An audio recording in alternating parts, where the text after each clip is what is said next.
may we say, this Islamophobia, which used to be connected only to the right side of the political landscape, has been dramatically endorsed clearly by the head of state.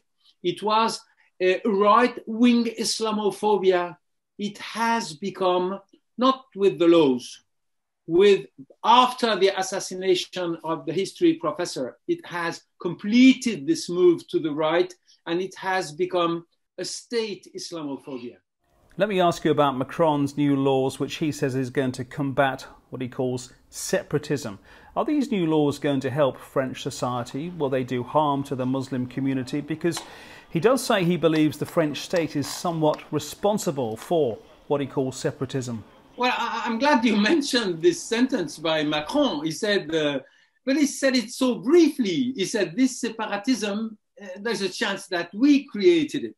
But this was 15 seconds in his discourse, and all of the rest of his approach to the phenomenon was Islam. Islam all over the world is in crisis. When you say Islam all over the world is in crisis, it means the crisis is up on the shoulders of the others. I am not sharing the responsibility. So this is the contradiction in the discourse of Macron. So this is totally contradictory. This is totally dangerous. It's a total mistake. Who is going to benefit in the short term? President Macron, if he is re-elected.